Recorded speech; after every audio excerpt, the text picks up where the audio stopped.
بسم اللہ الرحمن الرحیم۔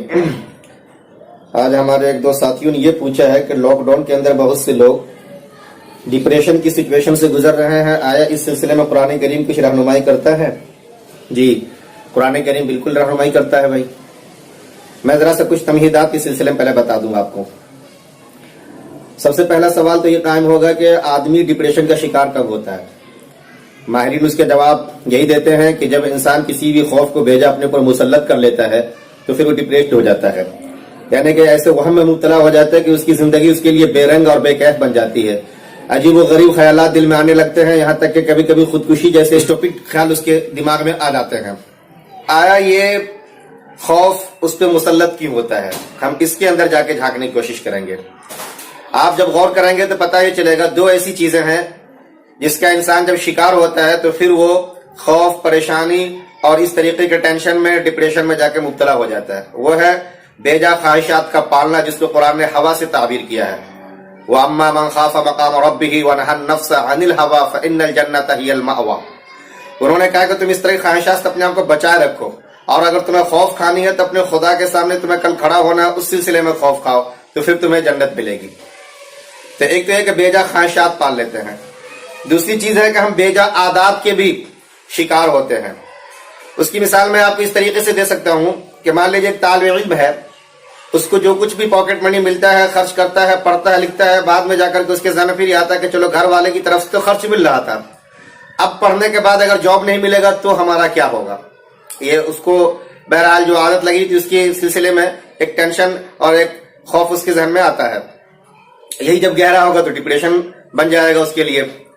اسی کے ساتھ ساتھ جو جاب میں ہوتا ہے وہ مہنگائیوں کو دیکھتا ہے تو پھر یہ دیکھتا ہے کہ اب تک تو ہم نے سروائیو کیا، لیکن پتہ نہیں اگر ہمارا پروموشن نہیں ہوا تو پھر ہم کیسے سروائیو کر پائیں گے، یہ خوف اس کے اوپر مسلط ہوتا ہے۔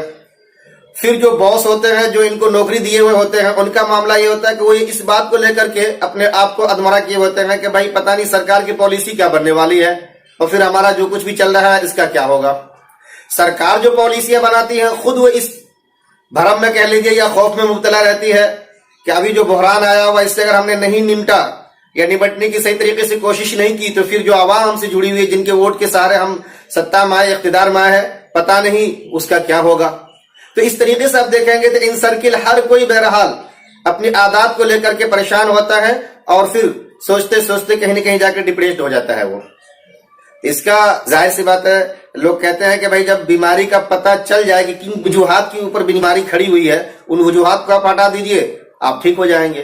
یعنی کہ آپ بے جا خواہشات سے اپنے آپ کو بچائے رکھیے، اور ہمون اور حزن جو ہے اس سے بچائے رکھیے، ٹینشن سے۔ قرآن کریم نے اسی کو کہا، الا ان اولیاء اللہ لا خوف علیہم ولا هم یحزنون، جو اللہ کے دوست ہوتے ہیں ان کو نہ یہاں خوف ہے نہ مرنے کے بعد کسی طریقے کو ٹینشن ہونا ہے۔ تو اللہ کے ولی اور دوست بننے کی کوشش کریں۔ اب یہاں پہ یہ بھی چیز سمجھے ہم کہ اللہ کے ولی اور دوست بننے کے کیا مطلب ہے۔ ایک تو یہ کہ ہمیں بہرحال جتنے بھی احکامات کے پابند بنایا گیا ہے ان تمام احکامات کو بجا لانا ہے، عبادات ہے، منہیات ہے، معمورات، ان سب کو کرنا ہے، ہمیں اس سے دور نہیں رہنا ہے۔ اس کے بعد پھر ولی کا درجہ ہمیں اس طریقے سے حاصل کرنا ہے کہ ہر لمحے ہر گھڑی ہمیں ہر راز و نیاز کی باتیں اسی خالق و مالک سے کرنی ہے۔ ہمیں یہ سوچ لینا ہے اور اچھی طریقے سے اپنے ذہن میں بٹھا لینا ہے، ہر سوچ کا ہر عمل کا پر تو یہ ہو کہ ہمارا اپنا کچھ نہیں ہے، مالک وہ ہے، خالق وہ ہے، اس دنیا کو بنانے والا بھی وہی ہے، ہمارے ماحول کو بنانے والا بھی وہی ہے، جو پریشانیاں آ رہی اس کو بنانے والا بھی وہی ہے۔ جب ہر چیز کا مالک ہوا تو ہم ان سے رجوع کر کے اس کو ختم کروائیں گے۔ اور آج تو لاک ڈاؤن کے اندر آنے والی وبا نے یہ ثابت کر دیا ہے کہ اب کہیں پہ کوئی ایسی جگہ محفوظ نہیں جس کے بارے میں لوگ سوچے کہ ہم یہاں سے پلان کر کے وہاں چلے جائیں۔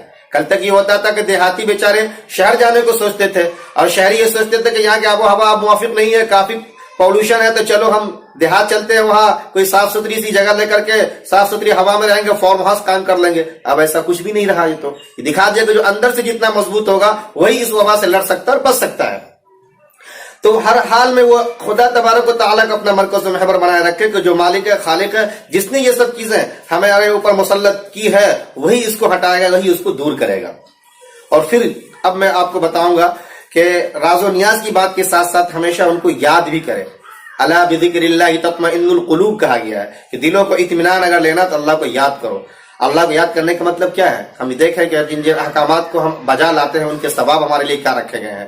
اگر پریشانیاں سے ہم جھوج رہے ہیں تو ان پریشانیوں کے بدلے میں اللہ تعالیٰ نے ہمارے لیے سہولتیں کیا رکھ رکھی ہے. ان مع العسر یسرا فان مع العسر یسرا، سورہ شرح کی جو آیت اس کو بھی دیکھنے کی کوشش کریں آپ.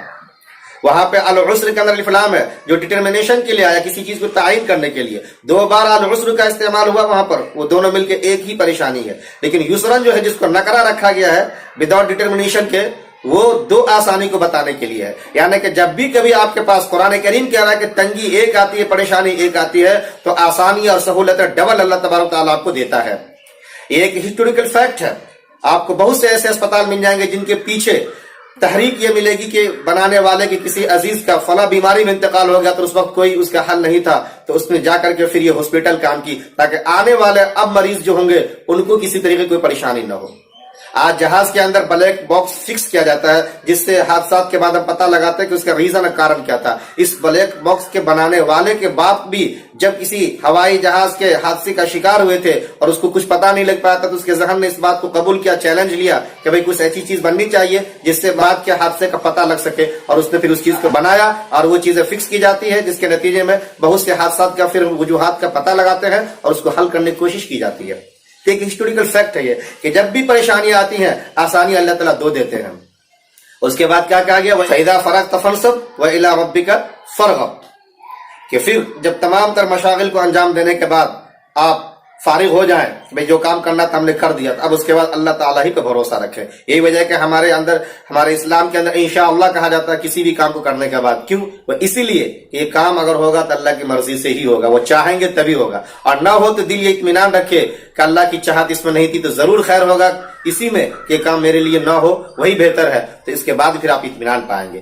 تو اللہ کے ولی بنے، ان کے قریب ہو، ان کے انعامات کا بہرحال ہمیشہ احساس کریں آپ، اور جتنی بھی پریشانیاں ہیں ان سب کو یہ سوچ کر کے جھٹک دیں کہ اگر یہ پریشانی آئی ہے میرے پاس تو پیدا کرنے والا وہ ہے، کوئی دوسرا نہیں ہے، اور ختم بھی وہی کرے گا. تو کیوں نہ ان سے مل کر کے ہم اس کو ختم کروانے کی کوشش کریں، ان کے انعامات کا احساس کریں، ہم ان کی عبادات کو بجا لائیں ہم، اور پھر جب بھی وقت فارغ ملے تو ہم ان کی طرف ہی رجوع ہوں. فَانْصَبْ وَإِلَىٰ رَبِّكَ فَارْغَب کہا گیا ہے، اور جو کچھ بھی ہمارے لیے رکھا گیا ہے ہم اس میں بہرحال دلچسپی رہیں کہ آج ہمارے لیے یہ ہے تو کل ہمارے لیے اس سے بھی بہتر دن آنے والے ہیں. بے جا خوف اپنے پر مسلط ہم بالکل نہ کریں، یہ قرآن کریم آپ سے بہرحال کہتا ہے. اور جو ہوا ہے، جو ہوس ہے، اس سے بچنے کی کوشش کریں آپ. تو پھر جو میں نے آپ سے کہا کہ جو خواہشات اور عادات کے نتیجے میں یہ سب چیزیں جنم لیتی ہیں، خوف کی جننی جو خواہشات ہے اس کو آپ روک دیں تو آپ پھر ڈپریشن سے ہی خود بخود بچ جائیں گے. جزاک اللہ خیرہ.